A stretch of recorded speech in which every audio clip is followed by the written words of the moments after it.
दर्शकों स्वागत है आपका विदिशा EMT न्यूज में। मैं हूं कृष्णकांत सिंघारी। अब देखते दिन भर की खास खबर। बैंक से 14,50,000 रुपए निकालकर जा रहे मुनीम को दो युवकों ने औद्योगिक क्षेत्र के गेट पर लूट की घटना को दिया अंजाम। घटना को पुलिस ने लिया संज्ञान में।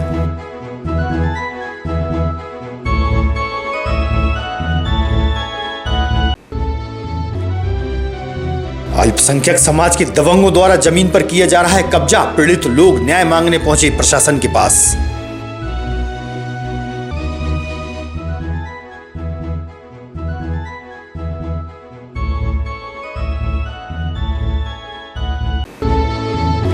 और जन सुनवाई व CM हेल्पलाइन की समस्याओं के निपटारे के लिए लगाया जाता है तहसील कार्यालय में शिविर। समय पर नहीं पहुंचती जिम्मेदार, कुर्सियां पड़ी रहती हैं खाली।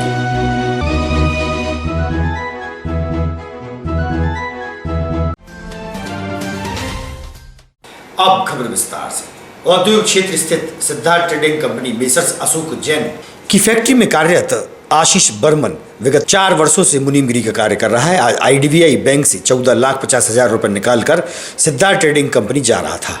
औद्योगिक क्षेत्र में प्रवेश करते ही मोटरसाइकिल पर सवार 2 लोग, जिनके मुंह पर कपड़ा बंधा हुआ था, दोनों ने 14,50,000 रुपए की लूट की घटना को अंजाम दिया और पैसे लूटकर फरार हो गए। सूचना उपरांत मौके पर पहुंची पुलिस ने लूट की घटना को संज्ञान में ले लिया है। TI सिविल लाइन थाना व एडिशनल SP मौके पर पहुंचे थे। शहर के सभी वरिष्ठ व्यापारियों ने लुटेरों को पकड़ने हेतु पुलिस से हर प्रयास की चर्चा की। परेशान नहीं आज सब पूछेंगे एक चोरी होगा या मैं तो है वो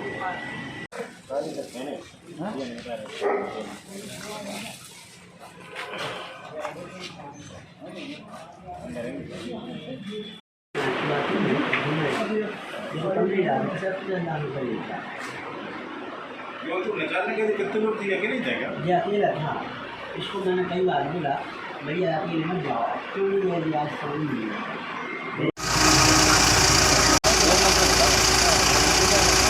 नहीं, कहाँ आपने माल बेचा था अपना? क्या माल बेचा था? सिद्धार्थ जी के पास बेचा है। क्या माल बेचा था? सकती क्या माल? कौन सा माल? तेजस कृषि। अच्छा, खेती के साथ घटना घट गई। क्या घटना घटी है? सुनिए, चोरी हो गई तो हम सब किसान अभी शांत हैं और सब किसान अब वापस जा रहे हैं। पेमेंट सेठ जी 1-2 दिन बाद कर। कितने किसानों को पेमेंट रुक गया होगा? पूरे किसानों का पेमेंट कितने होंगे? ये आज दोपहर करीब 1:15 के बीच की बात है।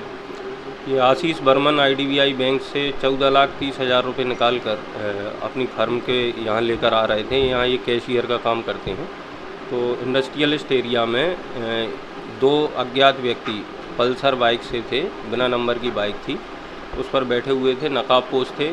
इनकी स्कूटी पर सामने रखे हुए जो पैसे का बैग रखा था हरे रंग का, उसको उन्होंने उठाया और उठाकर वो भाग गए। इसके बाद जब इन्होंने फरियादी ने उनका पीछा किया तो कुछ दूर पर जाकर इनका कहना है कि कोई जलनशील पदार्थ इनकी आंखों में फेंकने का प्रयास किया। इस कारण से ये उनका पीछा नहीं कर पाए। हमने अभी चारों तरफ नाकेबंदी कर दी है जैसी सूचना प्राप्त हुई थी, और फुटेज के आधार पर हम लोग उनकी तलाश पता रसी में लगे हुए हैं और अलग अलग स्थानों पर टीमें रवाना हुई हैं। ये देखने में ये कैसा देखने में ये आता है कि जो वारदात इनके साथ हुई है, ऐसे में कहीं ऐसा नहीं कि ये लोग भी इससे मिलित तो होंगे? देखिए, ये आगे जांच और अनुसंधान का विषय है। आज इस बात पर कह पाना कोई संभव नहीं है। आगे इन्वेस्टिगेशन में जैसे तथ्य आएंगे उस आधार पे आपको क्योंकि ऐसे कई मामले आते हैं जिनमें ऐसे लोग ही करवाते हो, बातें कोई उन्हीं के नाम में करते हैं। अब देखिए क्या है कि पूर्व निर्धारण के आधार पर हम अनुसंधान शुरू नहीं करते। आज घटना हुई है, अब घटना में क्या क्या एविडेंस आते हैं, क्या क्या तथ्य आते हैं, वो आपको अवगत करा दीजिए। गंभीर वारदात है। इस तरह की हरकत दिन दहाड़े होना कोई सहज काम नहीं है और हम अनाज व्यापारियों की सुरक्षा के लिए और कदम उठाए जाएं और इनको तुरंत गिरफ्तार किया जाए। और CCTV कैमरे भी और मंडी में भी नहीं है पर्याप्त। 4 बार लेटर लिख चुके हैं। मंडी में अगर कोई घटना होती है किसान के साथ तो कोई CCTV कैमरा भी वहाँ नहीं है। सुरक्षा बढ़ाई जाए और उनको अपराधियों को तुरंत गिरफ्तार किया जाए। सवालिया निशान खड़े करना है, करेंगे? सवालिया निशान तो है ही। करेंगे आप इस पर क्या? पुलिस प्रशासन पे। कंपनी के मालिक मेरे पास फैक्ट्री पे आए और बोले कि मेरे मुनीम से 1:30 पे आए। बोला कि मेरे मुनीम से 14,30,000 का बैग कुछ अज्ञात लोग छुड़ा के ले गए काले कलर की पल्सर गाड़ी थी और पीछे नंबर प्लेट थी नहीं उस पर, और सागर रोड साइड वो गाड़ी तेज़ी से निकाल के ले गए। हमने फुटेज देखे हैं, इंडिकेटर स्पीड में जो लगा है उस पर हमने फुटेज देखे हैं। वो मुंह ढके हुए हैं। जो हरे रंग का बैग है वो हाथ में लेके उस सागर साइड कहीं निकले हैं। मैंने एसपी को फ़ोन लगाया। एसपी महोदय ने गुलाबगंज और सागर रोड पर नाकेबंदी कर दी है। अब देखता क्या होता है। इतनी बड़ी रकम कहाँ से लेके आए थे? बैंक से लेके आते, क्योंकि इनका गले का काम है, उनका चौकोतरा करते हैं, पेमेंट करते हैं, पर उनका रोज़ाना का काम यही है। बैंक से निकालते हैं और यहाँ पेमेंट करते हैं। क्या पूरा मामला है? मामला ये है, मैं तो घर पे था, इसको हमने चेक पे साइन करके और दिए, तो ये IDBI बैंक गया, वहाँ से पैसे लेके आया। मैं घर पर, हमारी तबीयत ख़राब थी तो मैं घर पे सो रहा था, तो अचानक फ़ोन आया कि ऐसा ऐसा हो गया। कौन है आपके? हमारे यहाँ मुनीम अकाउंटेंट है। कितने वर्ष से काम कर रहे हैं आप? करीब 4 साल हो गए। इनका पूरा नाम क्या है? क्या नाम है उनका पूरा? इसका नाम आशीष बर्मन। क्या घटना घटी थी, कहाँ पर हुई, क्या? ये विश्वकर्मा इंडस्ट्रीज के पास में। इनका कहना है कि थैला छुड़ा के और बाद में मिर्ची पाउडर डाल के और लेके भाग गए। कितनी रकम थी उसमें? 14,30,000 रुपये। कितने लोग थे वो? 2 लोग थे ब्लैक पल्सर पे। सब्जी एवं फल विक्रेताओं ने बताया कि बुरहानपुर से गर्मी के भीषण मौसम में तरबूज व खरबूज बड़ी मात्रा में बिकने के लिए आते हैं। 24 घंटे की दूरी तय कर फल आते हैं। फलों को फुटकर विक्रेता व्यापारी खरीदकर गांव-गांव बेचने जाते हैं। फल विक्रेताओं ने बताया कि अधिक फल आने से दाम भी काफ़ी कम हो रहे हैं, जिससे उन्हें नुकसान उठाना पड़ रहा है। किसान खान है, ग्राम सनोटी में रहता हूँ मैं। तरबूज विदिशा से ले रहे हैं और गाँव में सप्लिंग कर रहे हैं तरबूज की। जी, ये बुरहानपुर से आ रहा है और ये यूपी से आए, एक ट्राला यूपी से आया। कच्चा माल रहता है, कितने दिन में आ जाता है यहाँ पर? ये यूपी से 2 दिन में आता है, बुरहानपुर से 1 दिन में आ जाता है। आज निकलेगा, कल सुबह आ जाएगा। भाव की बात करें, किस भाव में चल रहा है? भाव जी अभी डाउन है, 2-3 दिन शादियों से 8 रुपये किलो बिक रहा है। वो यूपी वाला 6 रुपये 5 रुपये बिक रहा है। इसमें अंतर क्या होता है? इसमें माल में शाइनिंग, माल का फ़र्क रहता है। इसमें माल 1 नंबर है। ये वो माल थोड़ा हल्का है तो वो हल्के के हिसाब से हल्का भाव बिकता है। वो उधर से आने में थोड़ा लूज हो जाता है, ये आने में सही रहता है। यहाँ का लोकल है तो लोकल में तो चलता ही है। यहाँ पे जो माल आ जाता है जी, कितनी गाड़ी आती है पर डे? जहाँ 3-4 गाड़ी रोज आ रही हैं, 4 गाड़ी सप्लाई होता है आपको? यहाँ से बस टोटल ठेले वाले और गांव वाले बस। कितने गाँव में सप्लाई हो जाता है? अब वो तो गांव वालों के ऊपर है, कितने ग्राहक आ रहे हैं, कितने ले जा रहे हैं, अपन थोड़ी पता रखते हैं। विदिशा CSP रहे और बासोदा SDOP पद पर पुलिस सेवा के बाद भोपाल हेडक्वार्टर में उप पुलिस अधीक्षक पद पर प्रमोशन होने के बाद भारत भूषण शर्मा का विदिशा के होटल राजावत में chambers of commerce and industries team द्वारा विदाई समारोह का आयोजन रखा गया। हार फूल माला से उनका स्वागत हुआ। वहीं लॉयंस क्लब की समाजसेवी महिलाओं ने भी उन्हें प्रतीक चिन्ह देकर सम्मानित किया। सभी ने उनकी पुलिस सेवा की सराहना कर विदाई दी। इस अवसर पर नगर के वरिष्ठ प्रबुद्धजन भी उपस्थित थे। सभी ने भारत भूषण शर्मा की देशभक्ति जनसेवा के कार्यों की भूरी भूरी प्रशंसा की।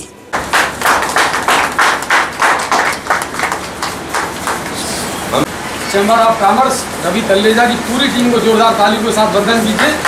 ऐसा कोई संगठन नहीं चूकते हैं, कहीं सम्मान की बात हो, कहीं जन्मदिन की बात हो, किसी वैवाहिक वर्षगांठ की बात हो, किसी के सेवा कार्यों को उसका प्रतिफल देने की बात हो, ऐसे रवि तल्लेजा और लगातार नीलू और उनकी पूरी टीम, आनंद अग्रवाल जी से लेके रवानी जी से लेके सारे लोग बीच में मौजूद हैं। ये सारे लोग बहुत अहम हैं। एक बार इनका जोरदार बंधन अभिनंदन करता हूँ। ये नया अवसर दिया हम सबको। दूसरी बात कहता हूँ, आप सभी सभागार में मौजूद सारे लोगों को विनम्रता के साथ प्रणाम करता हूँ एक ऐसी शख्सियत को जो वर्दी के अंदर एक ऐसा सरल संजीदा दिल रखता है। सामंतापन ने पुलिस की छवि अलग बना रखी है। मैं जानता हूँ कि बहुत से किरदार ऐसे हैं कि याद किए जाते हैं समाज में। वैसे ही विदिशा रहे, इसके बाद बासोदा में परचम लहराया, उसके बाद DYSP का परचम भोपाल मुख्यालय में निभाएंगे। ऐसे भारत भूषण शर्मा जी का मैं जोरदार तालियों के साथ अभिनंदन करता हूँ कि आप लगातार उत्तर प्रगति की राह पर अग्रसर रहें और आपके जो सेवा कार्य है मैं जानता हूँ कि ऐसे शख्स अगर चुनाव भी लड़ने लगे तो वोटों की भरमार मिलने वाली है। गाँव में किस प्रकार की दीवानगी हमने देखी है, शहरों में किस प्रकार की दीवानगी देखी है। एक तो आदमी रहते रहते कितनी तरक्कियाँ हो जाती पुलिस महकमे से कि ये सब जानते हैं, लेकिन मैंने सब आपके कामों को देखा है। विदिशा में आप जब तक आपका एक भाई की तरह कह लीजिए, गार्जियन की तरह कह लीजिए आपकी मौजूदगी रही, सबके दिलों में आपने उसी शिद्दत के साथ राज किया है। वही आज बासोदा में रहा, बासोदा में बहुत सी ड्रॉबैक की स्थितियाँ हैं, लेकिन उसके बीच में सामंजस्य बैठा के कानून को कैसे भारी किया जाए और जुर्म को कहाँ तक दबाया जाए, ये काम आपके द्वारा किया गया। इस बार मैं आपका जोरदार दुख है इस बात का कि बेतवा की नगरी जरूर छूट रही है, लेकिन तालों के ताल में आप पहुंचने वाले हैं। भोपाल तालाब में पहुंच रहे, ताल में पहुंच रहे हैं, उस महानगर में पहुंच रहे हैं जहाँ आपका पूरा परिवार रहता है। मैं एक और बात आपके सामने शेयर करूँगा, मैं एक बात और आपके साथ शेयर करता हूँ कि संयुक्त परिवार की अगर परिभाषित करने वाली अगर बात की जाए तो भारत भूषण शर्मा जी से बेहतर कोई उदाहरण नहीं हो सकता। 25-30 सदस्यों के परिवार को आज भी संयुक्त रूप से लगातार वो भोपाल में रहकर काम करते हैं। ये बड़ा कमाल है। मंत्रियों से हम अच्छी बड़ी बातें करते हैं, जब बात आता है तो एकाकी जीवन में रहने के लिए आदमी मजबूर होता है, लेकिन आप सबसे बड़े उदाहरण बनते हैं। परामर्श में जब बात आती है तो लोग कहते हैं कि परिवार संयुक्त रहो, लेकिन वो खुद तोड़ने का बेटे का भी कर्तव्य निभाना। और मैं जानता हूँ कि भोपाल पुलिस मुख्यालय में भी भारत भूषण शर्मा जी का परचम इसलिए लहराया जाएगा कि बेतवा का जल आपने यहाँ किया है। छोटा पड़ सकता है, यहाँ का पानी तो कमाल का है। प्रदूषित हो रही बेतवा उसको ले जाए, हमारे पद्म पुराण में जो बेतवा बने थे वो विदिशा के लोगों का जो हृदय से बड़ा पा गया। सामान्यतः आप देखते हो ट्रांसफर होने के बाद लोग मोबाइल पे नंबर डिलीट करते हैं, और आज रवि तल्लेजा इस बात के गवाह है और रवि तल्लेजा बधाई का पात्र है कि आज देखिए सभागार सजा रखा है रवि ने। अहिरवार समाज के बामोरी शाला के निवासी 1 दर्जन से अधिक लोग अपनी जमीन की न्याय की मांग प्रशासनिक अधिकारियों से कर रहे हैं। उन्होंने बताया कि अल्पसंख्यक समाज के दबंगों द्वारा उनकी जमीन पर कब्जा कर लिया गया है। पिछले 7-8 वर्षों से वह काफ़ी परेशान है। भीषण धूप व गर्मी में अपने मासूम बच्चों सहित पीड़ितों ने न्याय की मांग प्रशासन से की है।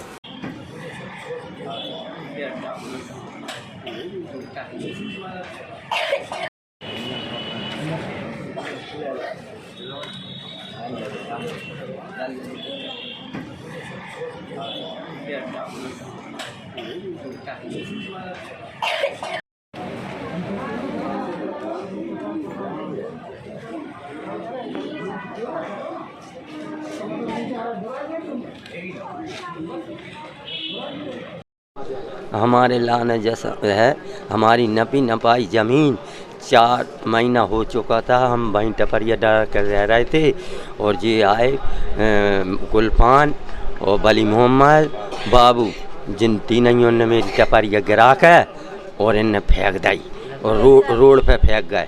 वो पुलिस पटवारी साहब ने हटवाई है, मीना बद्री मीना पटवारी, उसने हटवाई है। और क्या कहते हैं, पुलिस वाले आए थे। हाँ, क्यों हटवाई? किला हमरी मेरे नाम की है। हाँ, 18 बिस्बा है।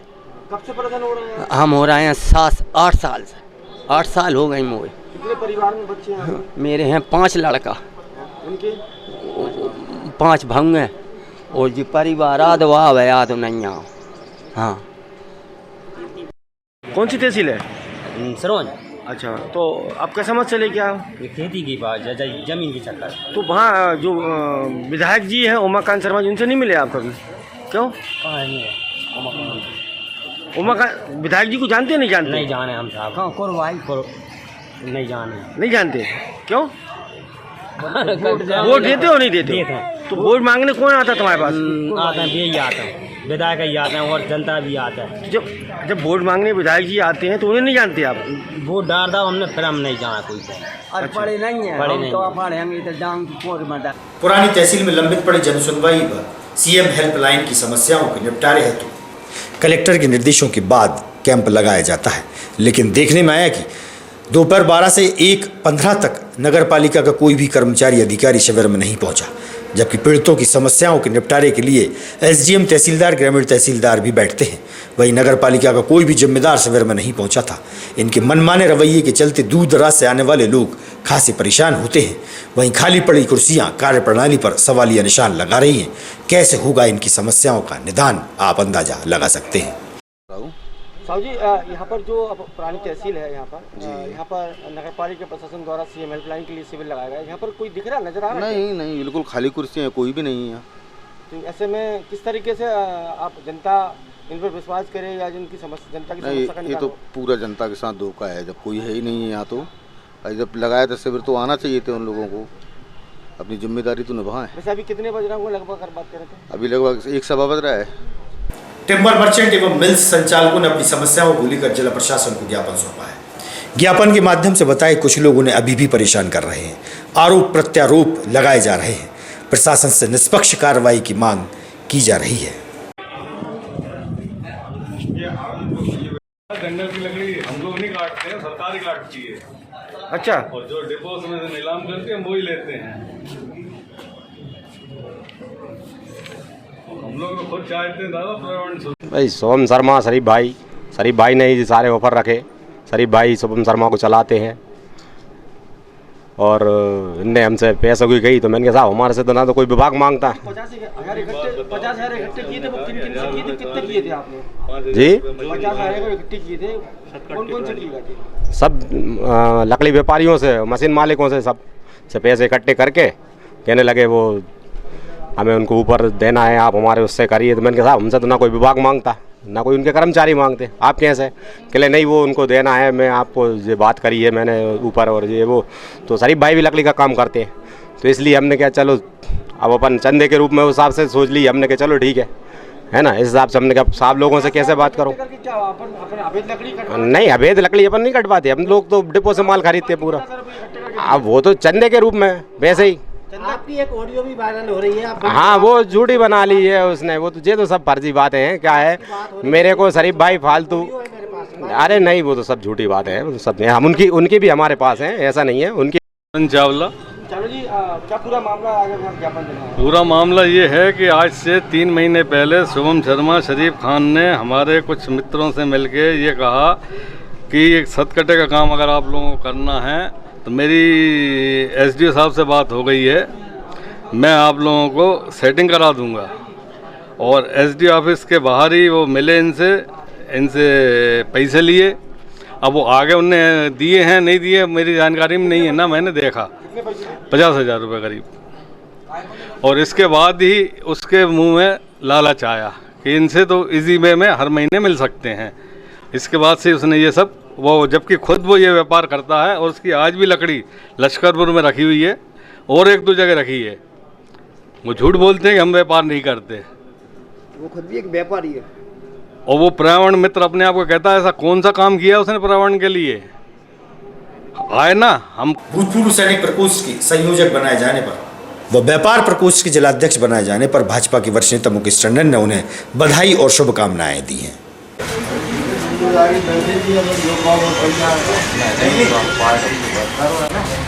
मित्र पूर्व सैनिक प्रकोष्ठ के जिला संयोजक बने, इन्हें बहुत बहुत बधाई, शुभकामनाएं। और ये सैनिकों के उद्धार के लिए इस तरह आगे काम करते रहें। ये सेना ही है जो हमें सुरक्षित किए हुए है, इन लोगों का बड़ा योगदान है। सही बहुत सारे सैनिक शहीद हैं, हो रहे हैं रात दिन इस देश को बचाने के लिए, हमें सुरक्षित रखने के लिए। एक बार पुनः मैं सभी पूर्व सैनिकों को, वर्तमान सैनिकों को बहुत बहुत शुभकामनाएँ देता हूँ, बधाई देता हूँ। जय हिंद, जय भारत। सभी मित्रों ने उनको शुभकामनाएं दी हैं, वो दीर्घायु हों, यशस्वी हों, खूब प्रगति करें और स्वस्थ रहें। आज हमारे मित्र अनाज चलन संघ के अध्यक्ष भाई श्री राधे श्याम जी महेश्वर जी को व्यापारी प्रकोष्ठ के जिले का संयोजक बनाया गया है। हम सब ने उनको शुभकामनाएं दी, बधाई दी हैं। राजनीतिक दृष्टिकोण से वो खूब प्रगति करें, उज्ज्वल भविष्य की उनकी कामना की है। अगर आप ये वीडियो फेसबुक पर देख रहे हैं तो लाइक जरूर करें और ज्यादा से ज्यादा शेयर करें। धन्यवाद।